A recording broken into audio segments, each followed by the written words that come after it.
Hey, Gigs World, Gigs Movie Page. This is Michael, and I want to do a movie review.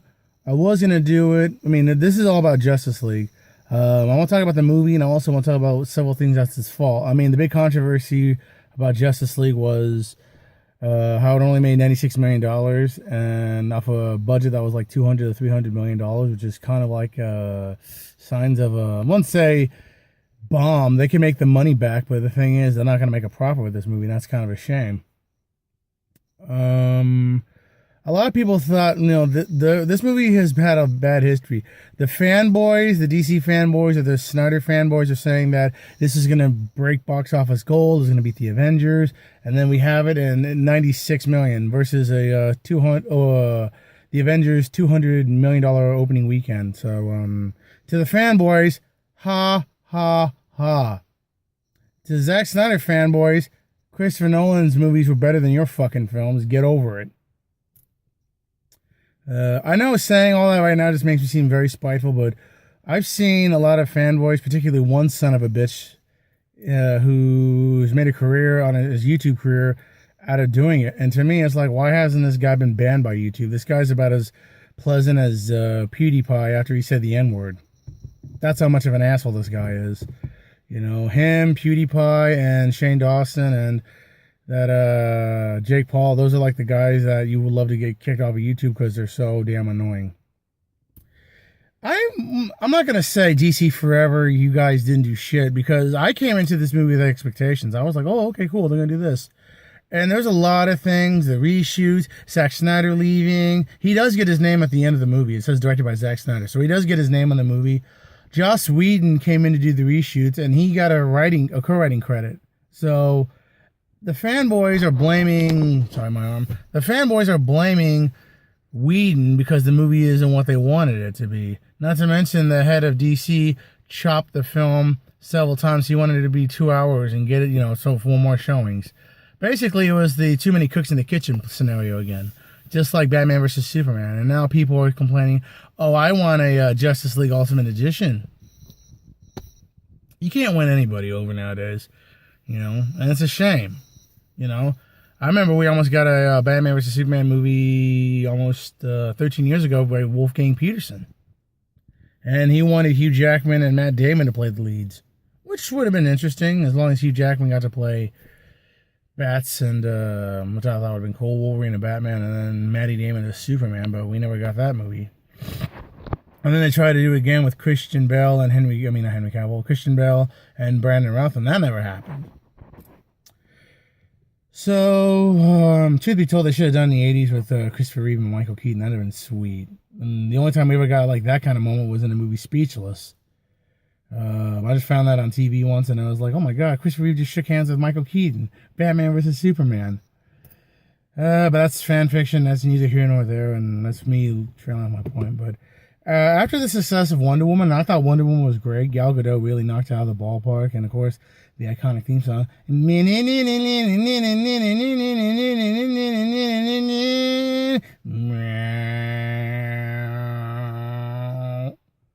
So there was that. To me, oh, by the way, that was for Noemi, a coworker. I was like, okay, let's see what Justice League got. And Justice League, the trailers were okay. I mean, they had a decent musician named Gary Clark Jr. doing the theme song.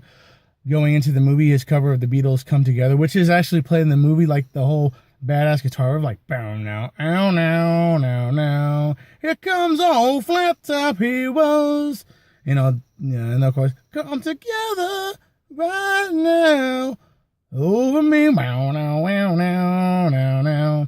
Which is actually a new version of the song I like. Them and Aerosmith's cover of that song was awesome, but let's just talk about the movie from the previews. The previews, we all know what the movie's about. After the death of Superman, Bruce Wayne / Batman feels guilty that he let him down. The whole, I failed him in life, I won't fail him in death. So Bruce decides to get the team together. He's finding all these missing components. And now that the Demigorgs, or whatever they call themselves, are on loose in Gotham, he realized I have to go find these people. He goes to Iceland to find Arthur Curry, played by Arthur Curry, Aquaman, played by Jason Momoa, he basically tells him, I'm not doing it, you're crazy, Bruce Wayne. He goes to find Barry Allen, alias The Flash, played by Ezra Miller. Unlike Arthur, Barry's like, oh, I'm in. Why? I need friends. So he's giddy and he's cool. Well, Diana, Wonder Woman, played by Gal Gadot, has to, once again played by Gal Gadot, has to find Victor Stone, alias Cyborg. And a lot of his scenes where he didn't have the CGI makeup on were cut out of the movie. They're in the trailer, but they're not in the movie. So thanks once again, Warner Brothers. Sorry, my voice. Hang on. Okay. So now they're trying to get everything going with the help of Alfred, once again played by Jeremy Irons. It's like, okay, now what do we do? So they realize that the mother boxes, because there's 4 of them, one of them turned Victor Stone into Cyborg, and the other 2 are going to be used with the third one to create an ultimate weapon by the villain of the movie, Steppenwolf, played by a CGI Killian Hines. Killian Hines is a great actor. He was in Munich, he was in Game of Thrones, he was in, I'm trying to think of a movie, There Will Be Blood, Tomb Raider 2, the villain. So he's been in a bunch of movies, and Miami Vice. I thought he was great in Miami Vice, despite the fact he played a character named FBI Special Agent Ted Fohima. So he's an Irish actor with a Japanese name. Okay. But I thought he did a great job. He always has a great presence to him. And in this one, you can't even tell it's him because his voice is so dubbed over. And also, he's got this bad CGI makeup and these horns. So, I mean, they made him look badass in BVS, but in this movie, they just made him look awful. And basically, one of his big important lines where he says, I'm here to destroy Earth. You don't have no Kryptonians, no Green Lanterns, nothing like that. Who do you have? Oh, all you have is an Atlantean, and all you have is an Amazon. So, that was one of my nitpicks, is the way he looked. Too CGI, I thought. More CGI than Cyborg.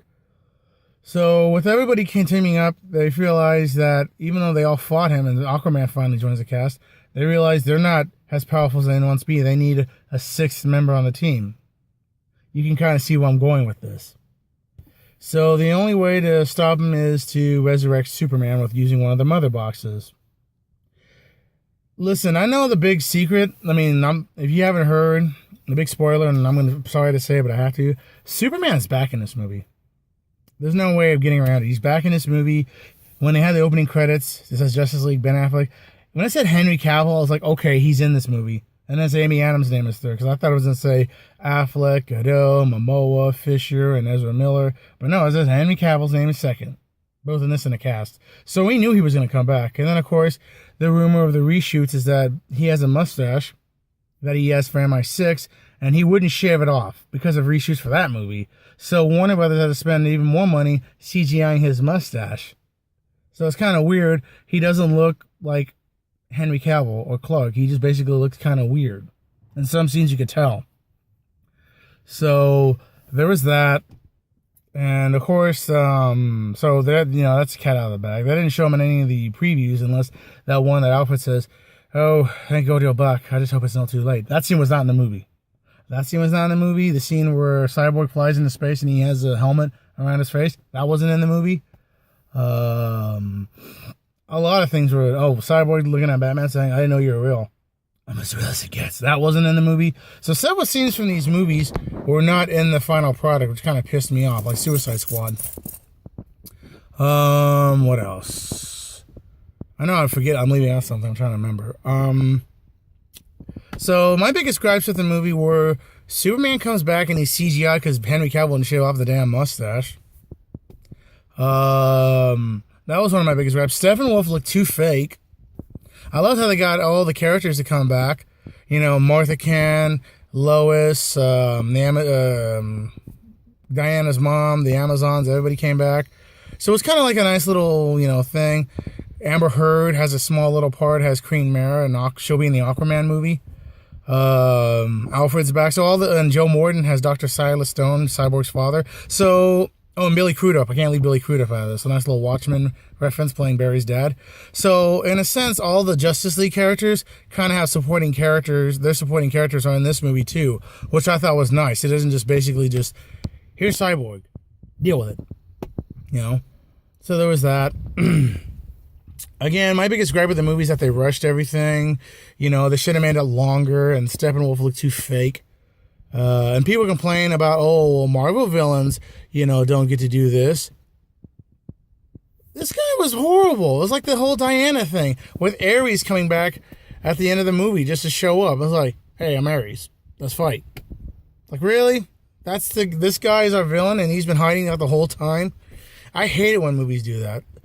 So, I mean, even though we knew it was CGI David Thewlis, this one is even worse. I mean, at least Steppenwolf was somewhat of a villain. I mean, he looked kind of like as fake as Doomsday in that whole subpart thing. I mean, to me, the best DC villain we ever had so far is General Zod. He's dead. And Lex Luthor sucks ass. And then we have the Suicide Squad boys, and those are killer. And I even like Jared Leto. He's not better than Heath Ledger, but I like Jared Leto. I liked him more than Lex Luthorberg. So, I think what else?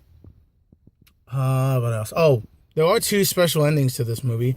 There's one, and they show mid-credits, and then it's like the theme song, and then finally there's a second one, which kind of sets up the sequel. Now, I could be a dick and ruin it, but everybody on YouTube has done that, and I don't want to do that. So, to me, I just felt like it's a shame that this movie didn't make as much money as the other movies. It's the lowest DC movie there is out there. I mean, out of the new crop. And to me, I just felt like, you know what? It's a shame with everything that happened. I think they want to reboot the whole franchise now. And I'm thinking, don't reboot it. You want to do this movie right? You got to hire somebody who knows what he's doing. I'm sorry, but after seeing this movie, I'm like, dude, Zack Snyder needs to go. He's not Joss Whedon. He's not the Russo brothers. And he's not James Gunn. He's not even Christopher Nolan. I'm sorry, but Nolan knew what the hell he was doing. And it's a shame because Nolan was like, hey, I'll be the producer, but I don't want to direct this. So he just doesn't want to do it anymore. And I wish he would, have Nolan Syncopy produce the movie. He doesn't have to direct it. He can still do his own work, but bring on somebody like either Joss Whedon or somebody who knows what they're going to do. And the Warner Brothers execs got to stay out of this. No more editing, no more changing things because of what happened. It's like, you know what? I say fire Snyder and bring on Whedon because he knew what he was doing. And I'm not saying that because he was with the Avengers. Like, because of the Avengers, that's why he knows what he's doing. He's created universes before. Firefly, Buffy, Angel. The guy knows what he's doing, so just give him that. He was supposed to do a Batgirl movie. I said let him do the Batgirl movie then. He was supposed to do Wonder Woman. And I think he did still help write it. But to me, Zack Snyder's ride with DC is over. Just get rid of him. Bring on somebody new. Do not reboot the franchise because that's not what it needs. It just needs a fresh director. And give it to Snyder because, again, after everything he's done, it's like, okay, you won it. You're welcome, dude. You've done, like, all these movies. And with everything, it's like, you should leave. Fire the execs who decided to make this damn movie because, obviously, they had no help. And the last thing was everybody was complaining about Ben Affleck leaving as Batman. Is he Batman? Is he not Batman? He's done Batman 3 times.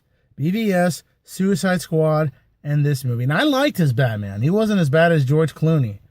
He's up there with Keaton and Bale. So it's not like, oh, he sucks. No, he did everything he was good. He was supposed to be playing in twilight of his career, old Bruce Wayne. I've been Batman for 20 years now. And they mentioned that in this movie. J.K. Simmons, like, he's been fighting villains for 20 years. He goes to Metropolis and now he plays for the bad guys? No. So there's that. Sorry. So first of all, I gotta talk about the movies. The actors were all fantastic. Ben Affleck is Batman, and I wish he doesn't go anywhere, but they want Jake Gyllenhaal for the Matt Reeves Batman movie, and I'm like, dude, fire Matt Reeves and bring on Joss Whedon instead. I don't want Ben Affleck to leave, but if he wants to, it's his choice. I thought he was perfect. I just wish they would do like a Blade Runner Batman Begins movie and have some young guy come in and have him, like Taron Egerton, play Terry McGinnis and have him play Bruce Wayne with CGI makeup or something. But it is what it is. The actors are great. The movie was somewhat funny. I enjoyed it. Wish it could have been better, but again, they kept doing things, and that's it. So, since I'm not going to do another review till Star Wars comes out, just see Justice League and see for yourself. To hell with the critics. Just go on your own accord. come together right now over me. Bye, guys.